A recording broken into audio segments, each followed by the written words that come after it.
ಎಲ್ರ ಜೊತೆ ಐಫೋನ್ ಇದೆ, ಎಲ್ರ ಜೊತೆ ಎಂಟರ್ ಗಾಡಿ ಇದೆ, ಅವ್ನ್ ಚಪ್ರಿ ನನ್ ಮಗ ಅಷ್ಟೇ. ವಾಟ್ಸ್ಆಪ್ ಎವ್ರಿವನ್, ಇವತ್ತು ನಾವು ಮಾತಾಡ್ತಿರೋದು ಯಾರ ಬಗ್ಗೆ ಅಂದ್ರೆ ಕೆಲವು ಬುದ್ಧಿ ಇಲ್ಲದ ಜನಗಳ ಬಗ್ಗೆ. ಯಾಕಂದ್ರೆ ಇತ್ತೀಚೆಗೆ ನೋಡ್ತಿದೀನಿ, ಯಾರಿಗಾರು ಒಂದು ಬ್ರ್ಯಾಂಡ್ ಇಷ್ಟ ಆಗ್ಲಿ ಅಥವಾ ಗಾಡಿದು ಸ್ಪೆಸಿಫಿಕೇಶನ್ ಇಷ್ಟ ಆದ್ರೆ ಎಲ್ರು ಅದೇ ಬೈ ಮಾಡ್ತಿದ್ರೆ ಅವ್ರನ್ನ ಚಪ್ರಿ ಅಂತ ಮೆನ್ಷನ್ ಮಾಡ್ತಾರೆ. ಸೊ ನಿಮ್ಮ ಈ ತರದೆಲ್ಲ ಇದಾರೆ ಜನ. ಈ ಫೋನ್ ಬಗ್ಗೆ ಗೊತ್ತಿರಲ್ಲ, ಯಾಕೆ ಜನರು ಬೈ ಮಾಡ್ತಿದಾರೆ, ಯಾಕೆ ಅಷ್ಟೊಂದು ಯೂಸ್ ಮಾಡ್ತಿದಾರೆ ಅದ್ರ ಬಗ್ಗೆ ಗೊತ್ತಿರಲ್ಲ. ಎಲ್ರ ಕೈಲಿ ಆ ಫೋನ್ ಕಂತ ಅವ್ನ್ ಚಪ್ರಿ ನನ್ ಮಗ. ಈ ಚಪ್ರಿ ಅಂತ ಕರೀತಾರಲ್ಲ ಅಂತ ನನ್ ಮಕ್ಳಿಗೆ ಗಾಡಿದು ಒಂಚೂರು ನಾಲೆಜ್ ಇರಲ್ಲ, ಅಂಡ್ ವ್ಯಾಲ್ಯೂ ಗೊತ್ತಿರಲ್ಲ. ಎಲ್ರ ಜೊತೆ ಐಫೋನ್ ಇದೆ, ಎಲ್ರ ಜೊತೆ ಎಂಟರ್ ಗಾಡಿ ಇದೆ, ಅವ್ನ್ ಚಪ್ರಿ ನನ್ ಮಗ. ಅಷ್ಟು ವರ್ಷಗಳ ಹಿಂದೆ KTM RC ಹಿಂಗೆ ಮಾಡಿದ್ರು ಬ್ರೋ.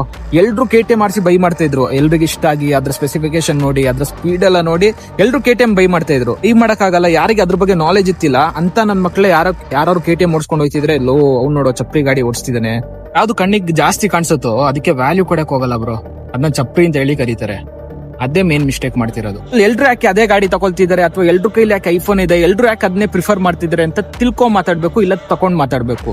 ಅದ್ರ ಬಗ್ಗೆ ಒಂಚೂರು ನಾಲೆಜ್ ಇಲ್ಲದೆ, ಅದ್ರ ಸ್ಪೆಸಿಫಿಕೇಶನ್ಸ್ ಗೊತ್ತಿಲ್ಲದೆ ಅದ್ರ ಬಗ್ಗೆ ಮಾತಾಡಕ್ ಹೋಗ್ಬಾರ್ದು. Thanks for watching. ಸೊ ಯಾವ್ದೇ ಗಾಡಿ ಆಗ್ಲಿ, ಯಾವ್ದೇ ಐಫೋನ್ ಆಗ್ಲಿ, ಅದ್ರ ಬಗ್ಗೆ ಗೊತ್ತಿಲ್ಲದೆ ಜಡ್ಜ್ ಮಾಡಕ್ ಹೋಗ್ಬೇಡಿ ಅಂತ ಹೇಳ್ತಾ ಈ ವಿಡಿಯೋನ ಮುಗಿಸ್ತಿದೀನಿ. ಟಿಲ್ ದೆನ್ ಟೇಕ್ ಕೇರ್, ಬಾಯ್ ಬಾಯ್, ಸಿಗೋಣ ನೆಕ್ಸ್ಟ್ ವಿಡಿಯೋದಲ್ಲಿ. ಬಾಯ್ ಬಾಯ್.